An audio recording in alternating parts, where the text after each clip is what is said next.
ہمارے پڑوس میں خالہ کلثوم رہا کرتی تھی۔ شہاب اس کا بیٹا تھا۔ اس کی بازار میں کپڑوں کی دکان تھی۔ ایک روز قریبی قصبہ سے کچھ خواتین کپڑا خریدنے آئی جو تمام برقعوں میں معلوم تھی۔ انہی میں ایک لڑکی سائرہ بھی تھی جس نے خود کو چادر میں ڈھانپ رکھا تھا۔ سائرہ جب اپنے لیے جوڑا پسند کر رہی تھی اس کے چہرے سے چادر ہٹ گئی اور شہاب نے اس کی ایک جھلک دیکھ لی۔ جھلک دیکھتے ہی وہ اس کا دیوانہ ہو گیا۔ دل میں ٹھان لی کہ شادی اسی سے کروں گا۔ اسے حاصل کرنے کے لیے سر دھڑ کی بازی لگا دوں گا۔ عورتیں کپڑے خرید کر چلی گئیں مگر شہاب کا چین اور سکون ختم ہو گیا۔ اب اسے کسی پل چین نہ تھا۔ بار بار اسی نقاب پوش حسینہ کی جھلک نظروں میں جھل ملا جاتی اور اس کا قرار لٹ جاتا تھا۔ شہاب کا اب کاروبار میں دل نہ لگ رہا تھا۔ اس کا سارا دھیان اس لڑکی کی طرف تھا۔ دکان پر لڑکا جو ملازم تھا وہ بھاگ گیا کہ مالک کو دل کا مرض لاحق ہو گیا ہے۔ اس نے باتوں باتوں میں چادر والی حسینہ کا ذکر چھیڑا تو شہاب کے کان کھڑے ہو گئے اور اس گفتگو کو دلچسپی سے سننے لگا۔ دوسرے ملازم کو ارشد بتا رہا تھا، وہ چادر والی لڑکی جس کا نام سائرہ ہے میری بہن کے پڑوس میں رہتی ہے۔ یہ خالہ شبو کی بیٹی ہے۔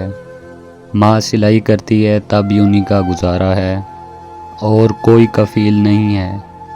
سائرہ کا والد فوت ہو چکا ہے۔ یہ معلومات شہاب کے لیے کسی خزانے سے کم نہ تھی۔ اسے یہ جان کر بہت سکون ملا کہ جو حسینہ اس کے من کو بھائی تھی وہ ایک غریب بیوہ کی بیٹی تھی۔ اگر امیر ہوتی تو اسے حاصل کرنا جوئے شیر لانے کے مطابق ہوتا، مگر غریب کی بیٹی کو اپنانے کے لیے کچھ زیادہ پاپڑ نہیں بیلنے پڑتے۔ کچھ دن سوچ بچار کے بعد شہاب ماں کو اعتماد میں لیا۔ حال دن بیان کر کے درخواست کی کہ جا کے سائرہ کی ماں سے رشتہ طلب کرو۔ ماں نے جواب دیا، تم شادی شدہ ہو اور بیوی تمہاری 8 برس سے روٹھ کر میکے بیٹھی ہے۔ دوسری شادی کسی کم سن لڑکی سے کرنے کی بجائے اپنی بیوی کو منا کر لے آؤ۔ اس میں اللہ کی خوشنودی اور تمہاری بہتری ہے۔ ایسے دلائل سننے کو وہ قطعی تیار نہ تھا۔ ماں سے الجھنے لگا۔ تبھی ماں کو اندازہ ہو گیا کہ بیٹا پور سائرہ کے حسن کا سیر ہو گیا ہے۔ اب کچھ نہیں ہو سکتا۔ اسے سمجھانا بیکار ہے۔ ابھی وہ اسی سوچ میں تھی کیا کرے، کس طرح بیٹے کا دل کا قرار ڈھونڈ لائے۔ بہو کے میکے سے چند بزرگ آئے اور اصرار کیا کہ آپ لوگ بہو کو گھر لاؤ اور اسے بساؤ ورنہ طلاق دے دو تاکہ سمند کے والدین اس کی شادی کسی اور جگہ کر دیں۔ شہاب کی بیوی ماں کی رشتہ دار تھی اور یہ شادی اس نے والدین کی پسند سے کی تھی۔ تاہم بیوی سے پہلے روز سے نہ بنی تھی۔ وہ اسے بسانا نہ چاہتا تھا۔ بات بات پر پخ پخ ہوتی اور وہ بیوی پر ہاتھ اٹھاتا تھا۔ پھر سمن تنگ آ کر میکے چلی گئی۔ کئی برس گزر گئے، وہ اسے لینے نہ گیا۔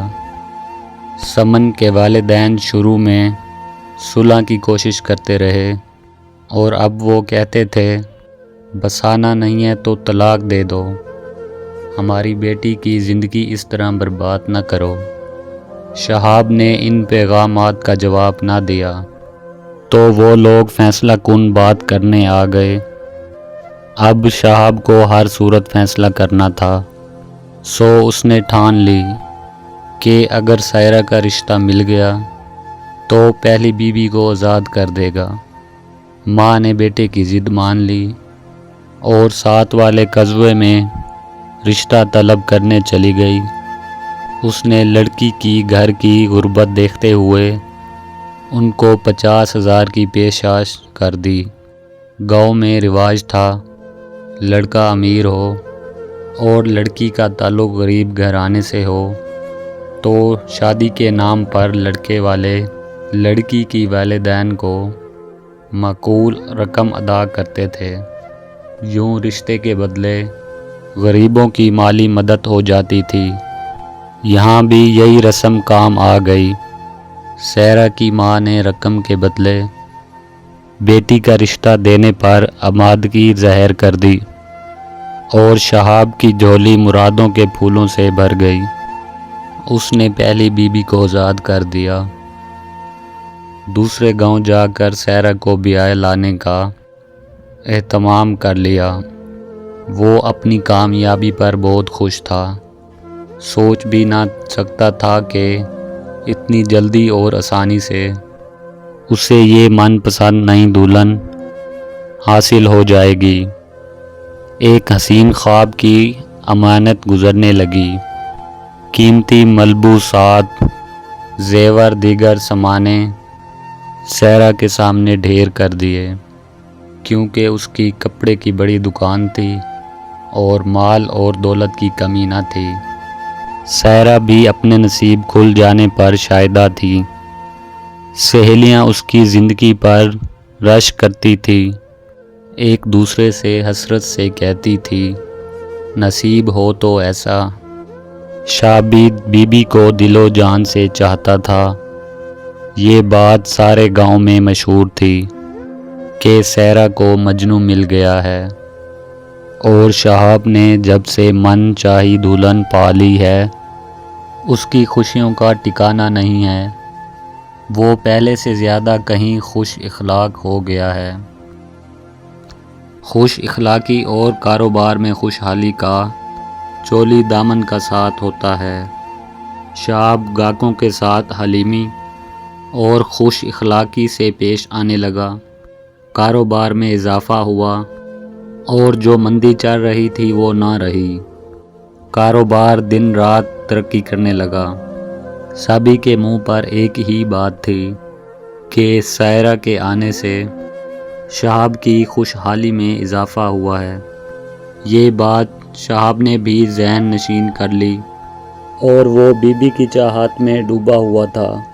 لوگ اس کی پہلی بیوی کو یاد کرتے تو اسے بد نصیب طلب کر دیتے اور دوسری کو خوش نصیب کہتے۔ سب دن ایک سے نہیں ہوتے۔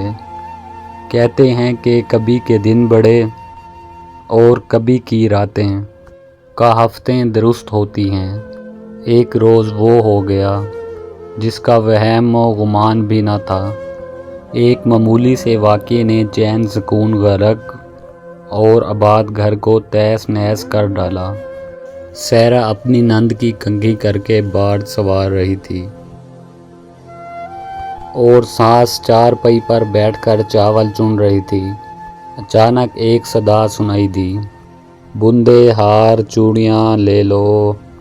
یہ چوڑی والا کبھی کبھی ادھر پھیری لگاتا تھا، خاص طور سے قصبے سے آتا، خاص طور پر جب کسی گھر میں شادی بیاہ کی ترتیب نزدیک ہوتی یا عید کا موقع ہوتا کہ اب قصبے والوں کو اس کی ضرورت ہے۔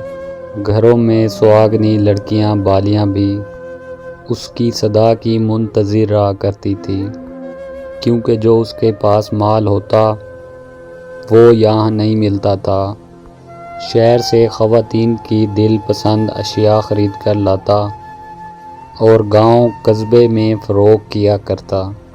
جہاں سیرا رہتی تھی اول تو بازار کوئی خاص نہ تھا، کچھ دکانیں تھیں جن میں یہ مال مطلوبہ دستیاب نہ ہوتا تھا، لہٰذا چوڑی والے اپنے ٹوکرے میں یہ سامان بھر کر سر پر رکھے گاؤں گاؤں صدا لگاتے اور دروازے پر پردہ نشین خواتین پسند کر کے خرید لیا کرتی تھی اس روز بھی جب مٹھو کی صدا کانوں سے ٹکرائی تو سیرا کی نند ریحانہ کا دل اچھل کر حلق میں آ گیا۔ وہ دوڑتی ہوئی دروازے پر گئی اور مٹھو کو پکارنے لگی۔ وہ ایسے ہی پکار کا منتظر تھا، فوراً آ کر دروازے پر بیٹھ گیا اور ٹوکرا ڈیوری میں رکھ دیا جہاں گھر کی خواتین اپنی من پسند چیزوں کا انتخاب کر سکتی تھی۔ دوسری نند بطول نے ٹوکرے پر نظر ڈالی اور پکارنے لگی، بھابھی سائرہ ادھر آنا، دیکھو وہ کیسی شاندار چوڑیاں ہیں، آؤ مجھے بتاؤ کون سی لوں۔ سائرہ نے ساس کی طرف دیکھا جیسے اجازت طلب کر رہی ہو۔ وہ بولی، ہاں ہاں جاؤ، دیکھو اور تم بھی اپنے لیے پسند کر لو، یہ چوڑی والا کبھی کبھار ہی پھیری لگاتا ہے، جانے پھر کب آئے، عید قریب ہے، جو پسند آئے لے لو۔ نند بھابھی بیٹھ کر ٹوکرے سے اپنی پسندیدہ چیزیں اٹھا اٹھا کر ایک جانب ڈھیر کرتی جاتی تھی۔ انہوں نے 2 جوڑے گرگاریاں، چوڑیاں، ہار، بندے اور چوڑیاں پسند کر لیں۔